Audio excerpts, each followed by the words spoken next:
Assalamu alaikum, my dear students. Dear students, today we will discuss the irreversible enzymes. Irreversible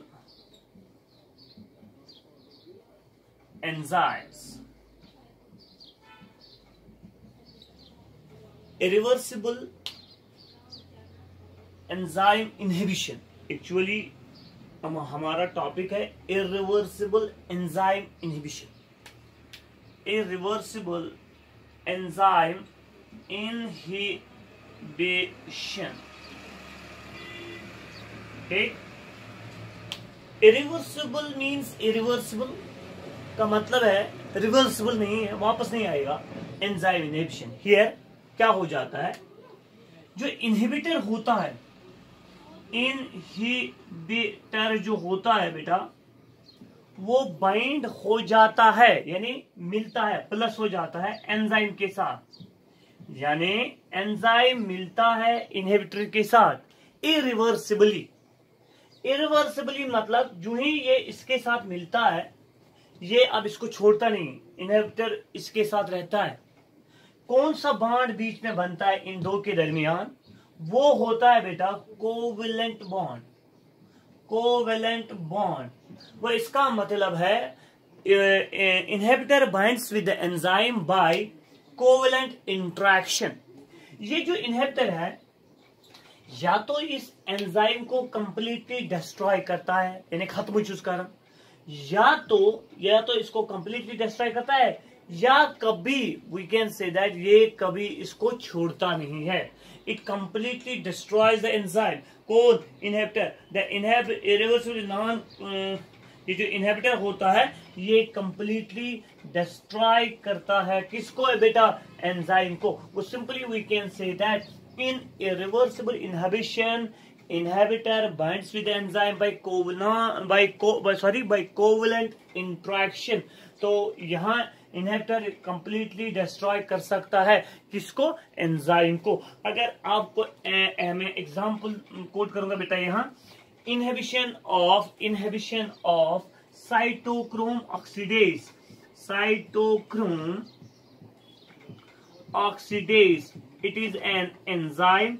इसको inhibit कौन करता है? Cyanide. याद रखना बच्चों, साइनाइड। वो cyanide is an inhibitor and cytochrome oxidase is a enzyme. तो यहाँ होता क्या है, जो ये इसके साथ मिलता है फिर इसको छोड़ता नहीं है। दूसरी एग्जांपल अगर मैं बोलूंगा बेटा, तो उसकी एग्जांपल है inhibition of acetyl choline esterase. याद रखना बच्चों, एंजाइम का नाम लिखूंगा यहाँ, acetyl choline esterase.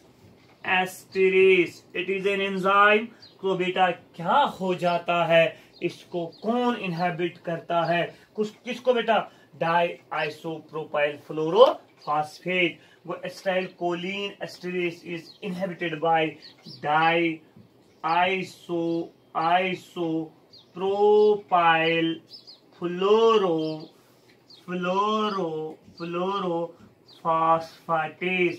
phosphatase. So this is a, we can say that this is acetylcholine esterase is inhibited by diisopropyl fluorophosphatase. तो we can simply say that यहाँ inhibitor bind हो जाता है एंजाइम के साथ, फिर क्या हो जाता है, ये किस बॉन्ड से मिलते हैं? कोवेलेंट बॉन्ड, कोवेलेंट इंटरेक्शन होती है, कोवेलेंट बॉन्डिंग होती है, तो इसको ये छोड़ता नहीं है। मिसाल के तौर पर cytochrome oxidase is inhibited by cyanide. अच्छा, acetyl choline esterase is inhibited by diisopropyl फ्लोरोफॉस्फेट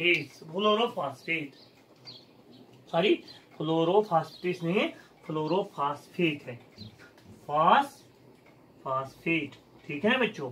तो ये बेटा याद रखना है। तो अब हमारा दूसरा टॉपिक जो है वो बहुत इंपॉर्टेंट है, तो that is classification of enzymes.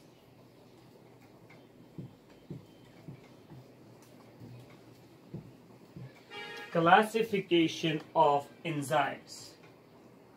Classification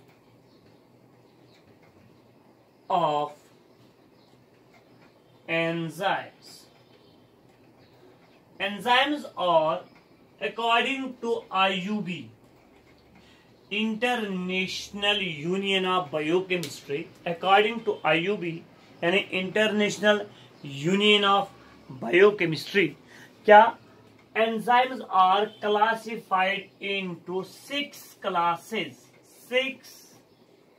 classes यानी एंजाइम्स को हम क्लासिफाई करते हैं कितने क्लास में बेटा? 6 क्लासेस। बेटा आप कैसे उसको याद रखेंगे वो 6 क्लासेस? पहला क्लास कौन है, दूसरा क्या है?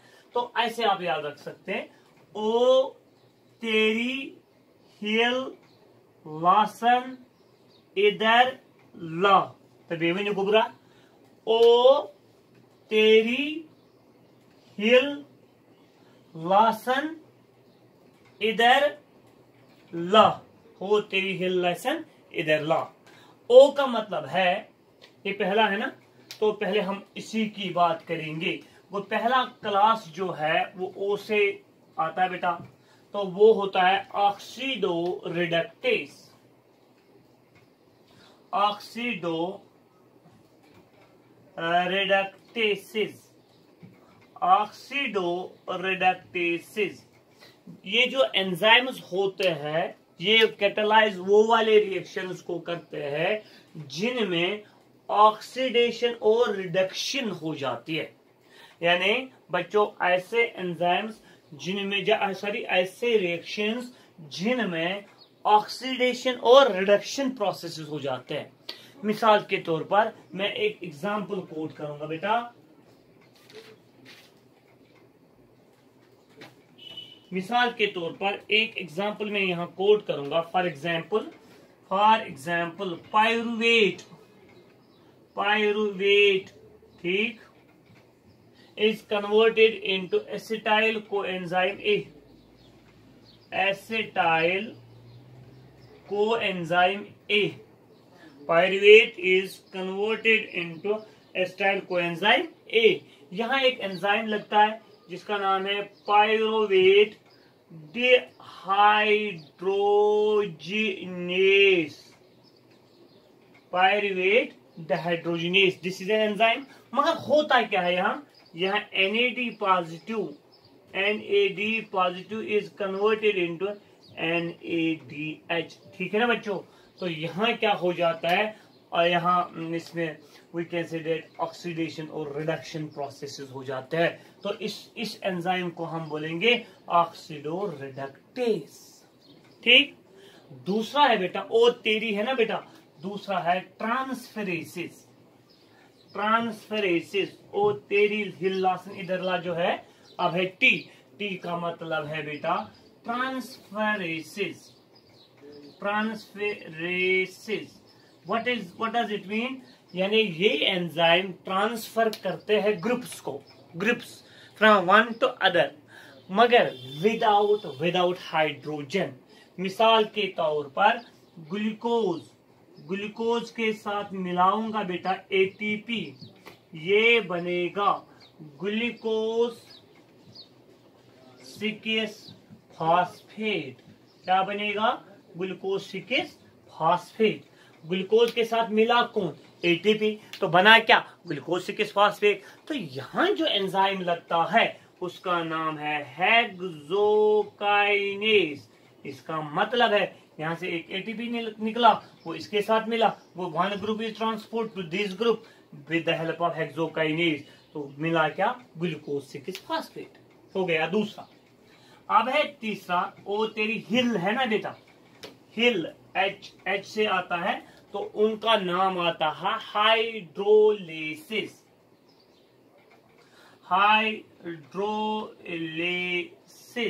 ठीक, हाइड्रोलेसिस।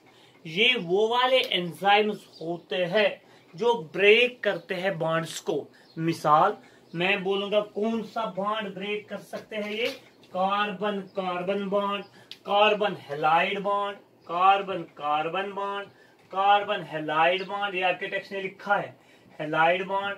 अच्छा, peptide bond, glycosidic bond, ester, यानी ये बॉन्ड्स को ब्रेक करते हैं ये वाले एंजाइम्स।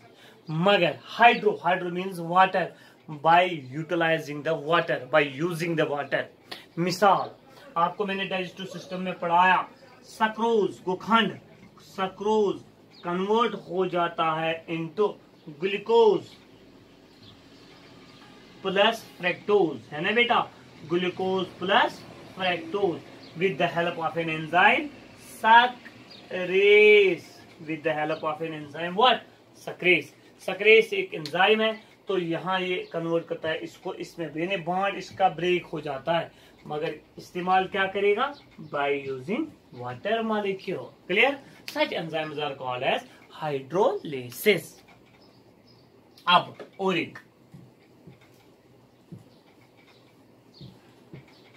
ओ तेरी हिल तो आया, lyases, lyases means lysis, lysis, lysis यानी ये भी एंजाइम ऐसे होते हैं जो क्या करते हैं, बॉन्ड्स को ब्रेक करते हैं, मगर ये इस्तेमाल क्या नहीं करते हैं, वाटर इस्तेमाल नहीं करते हैं। यानी these enzymes also break the bond without utilising the, without hydrolysis और विदाउट वी कैसे यूटिलाइजेशन ऑफ वाटर। इसके एग्जाम्पल आते हैं अल्डोलिसिस। मिसाल मैं एक एग्जाम्पल बोलूंगा बेटा, एग्जाम्पल है बेटा कि हमारे पास ऐसा होता है फ्रैक्टोज 1,6 बिसफॉस्फेट, याद रखना बच्चों, फ्रैक्टोज 1,6 बिसफॉस्फेट, लाइसिस में फ्रैक्टोज 1,6 बिसफॉस्फेट, फ्रैक्टोज 1,6 बिसफॉस्फेट, ये कन्वर्ट हो जाता है इनटू ग्लूकोज 6 फॉस्फेट, ये कन्वर्ट हो जाता है into glyceraldehyde 3 phosphate, glyceraldehyde 3 phosphate और plus dihydroxy acetone phosphate 3 phosphate. तो मगर वाटर इस्तेमाल नहीं हो जाता है, एंजाइम जो यहां लगता है उसका नाम है अल्डोलेस। क्या नाम है, अल्डोलेस। वो aldolases are those enzymes which also break the bonds। कोई यहाँ जो बॉन्ड था वो ब्रेक हुआ है, it is converted into two products, glyceraldehyde 3 phosphate, G का मतलब है glyceraldehyde 3 phosphate plus dihydroxyacetone 3 phosphate with the help of an enzyme aldolase. Such enzymes are called as lysis. इसके बाद आइसोमेरेसिस, आई है ना बेटा, आइसोमेरेसिस,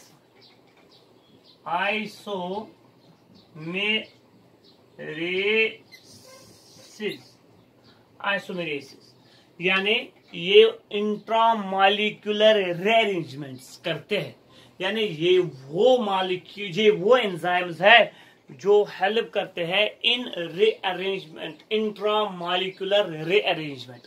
what they help in intramolecular rearrangements. आपने पढ़ा होगा ग्लूकोज की फार्मूला है C6H12O6, फ्रैक्टोज की भी फार्मूला है C6H12O6। फिर क्या है फर्क, क्या है, they are isomers of each other. Same is the case here. Fructose 6 phosphate, fructose 6 phosphate, ये कन्वर्ट हो जाता है into यानी वी कैन से दैट, पहले मैं लिखूंगा ग्लूकोज 6 फॉस्फेट, वही हो जाता है फ्रैक्टोज, वही एक ही बात है। Glucose 6 phosphate is converted into fructose 6 phosphate, fructose 6 phosphate with the help of isomerase, with the help of what, isomerase। वो आइसोमेरेज क्या करता है, ग्लूकोज 6 फॉस्फेट को कन्वर्ट करता है इनटू फ्रैक्टोज 6 फॉस्फेट। क्लियर बेटा, these were the isomerases. What is their function? Rearrangement of intramolecular rearrangement, यानी इन्होंने ग्लूकोज को कन्वर्ट किया है इनटू फ्रक्टोज। क्लियर? अब है लास्ट, दैट इज लाइगेसेस। लाइगेसेस ये वो एंजाइम्स है जो बॉन्ड्स को बनाते हैं। को आप लिखेंगे बेटा, these enzymes catalyze the reaction in which the formation of bonds takes place। यानी यहाँ बॉन्ड्स बनते हैं, कार्बन और कार्बन के दरमियान बनेगा बॉन्ड, ठीक, कार्बन और कार्बन के दरमियान बॉन्ड बनेगा, carbon and halo we can say that carbon और सल्फर के दरमियान बॉन्ड बनेगा। Same is the case we can say that carbon और नाइट्रोजन के दरमियान बॉन्ड बनेगा, कार्बन और नाइट्रोजन के दरमियान बॉन्ड बनेगा, यानी एक्स्ट्रा ये बॉन्ड्स को बनाते हैं। या तो ये एनर्जी इस्तेमाल करेंगे, यानी we can say that by using ATP molecule और नॉट, या तो एटीपी इस्तेमाल नहीं करेंगे। अगर एटीपी इस्तेमाल ये करेंगे तो तब जाके उन वाले एंजाइम्स को हम बोलते हैं सिंथेसिस,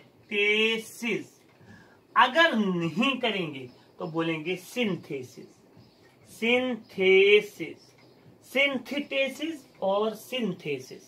सिंथेसिस में एटीपी खर्च हो जाता है, सिंथेसिस में एटीपी खारिज नहीं हो जाता है। तो मिसाल के तौर पर हमारे पास एक एंजाइम है साइट्रेट सिंथेस, वो सिंथेस, यहाँ एटीपी इस्तेमाल नहीं होगा। साइट्रेट सिंथेस यानी ये वाला एंजाइम जब काम करेगा without utilisation of ATP molecule.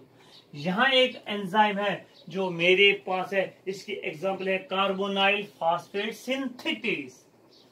Carbonyl phosphate synthetase, carbonyl phosphate synthetase, याद रखना बच्चों, कार्बोनाइल फॉस्फेट सिंथेटेस। यहाँ एटीपी का खर्चा होगा, यहाँ एटीपी का खर्चा नहीं होगा। क्लियर? ओके बच्चों, this is all about we can say that classification of enzymes. अब सुनो मेरी बात। अब बात यह है कि हम एंजाइम्स को नाम कैसे देंगे। How we can say that, how we can name the enzyme. Enzyme commission ने एक रूल दिया है, एंजाइम कमीशन ने एक रूल दिया है, क्या? They have given us a rule which contains 4-digit code. According to Enzyme Commission, they proposed a rule we can say that contains a 4-digit code. Timovan, गोडनुक digit हसा represent करन class of the enzyme, जो हम जानते हैं, क्या ये ऑक्सीडोरिडक्टेस है, चाहे ये ट्रांसफरेज है, चाहे ये आइसोमेरेज, क्या है क्या नहीं है। दूसरा है सब क्लास। तीसरा है सब class. Fourth one is different for different enzyme, different for different enzyme. ठीक, इसका मतलब ये है हम खाली क्लास को जानते हैं। मैं दूंगा आपको अभी एक कोड, फॉर एग्जाम्पल मैं बोलूंगा 2:3:4:7, सॉरी 6 फॉर एग्जाम्पल। आप क्या बोलेंगे, क्या इसको जानते हैं? नहीं, इसको नहीं, इसको नहीं, इसको जानते हैं। 2 है ना क्लास, दूसरा क्लास कौन है? अगर याद होगा आपको, ट्रांसफरेसिस। ट्रांसफरेसिस में एग्जांपल आई थी ना काइनेसिस, यानी हेक्सोकाइनेस, वो ये होगा hexokinase, that we can say that kinesis. मैं अगर आप दूंगा 3:4:3:4:1:2, आप खाली इसको जानते हैं। 3 का मतलब क्या है? ये होगा फिर ओ तेरी हिल, ये होगा हाइड्रोलिसिस में आएगा। Are you getting me? वो इसका मतलब है कि यहाँ जो एंजाइम कमीशन ने एक रूल दिया है इन्होंने 4 डिजिट कोड दिया है, according to which first digit represent class, second sub class, third sub class and fourth different for the different enzyme. This is all about that. We can say how we can name the enzyme. देखो बच्चों, अब last वाला topic जो है वो है कि hypothesis of enzyme action. यानी we can say that hypothesis which explains the enzyme action. Hypothesis which explains enzyme action. Hypothesis which explains what? Enzyme action. यानी एंजाइम काम कैसे करता है. 2 हाइपोथेसिस आए हैं दुनिया में. एक का नाम है लॉक एंड की हाइपोथेसिस. ये दी थी इमेल फिशर ने. Email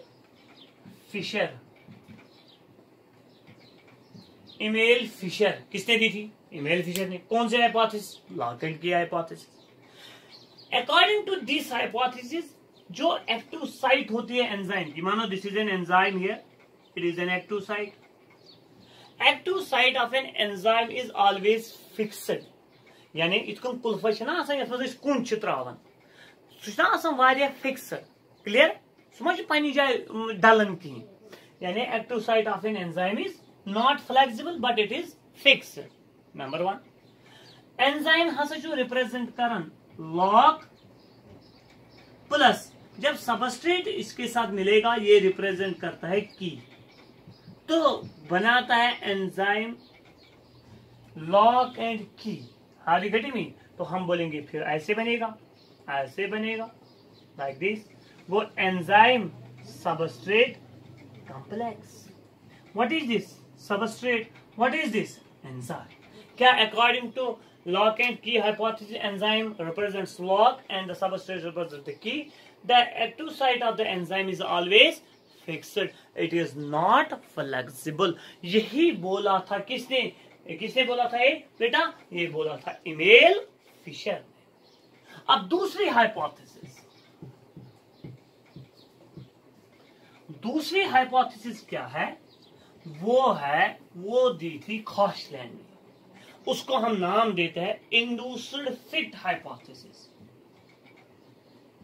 induced fit hypothesis. क्या बोलता है बेटा? Induced fit hypothesis. देखो, according to this hypothesis, according to what? Induced fit hypothesis. क्या? जो एक्टिव साइट एंजाइम की होती है दैट इज फ्लेक्सिबल. ठीक. The active site of an enzyme is flexible in nature and is having 2 सब sites. मिसाल ये है एंजाइम, इसकी ये एक्टिव साइट है. ठीक. इसके 2 सब साइट्स है, एक और दूसरी सब साइट. इस वाली साइट को हम बोलते हैं substrate binding site. Substrate binding site. ठीक. इस वाली साइट को हम बोलते हैं, इसको बोलते हैं सबस्ट्रेट बाइंडिंग साइट. इसको बोलते हैं कैटालिटिक साइट.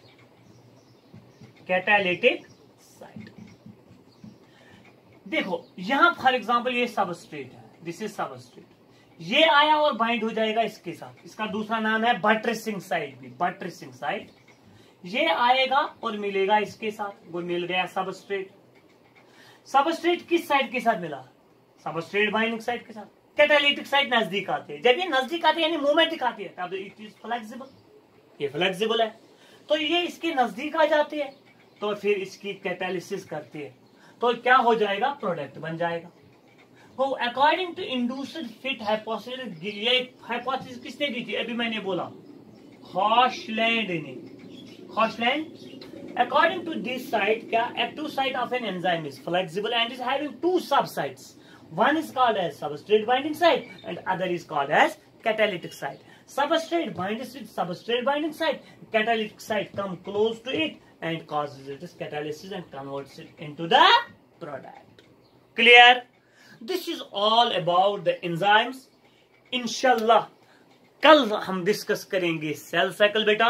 तो एंजाइम्स कंप्लीट हुए हैं 100%। आप अपनी टेक्स्ट देखो, कोई रेफरेंस देखो, हर एक क्वेश्चन मिलेगा और इसके ऑब्जेक्टिव्स बच्चों करना।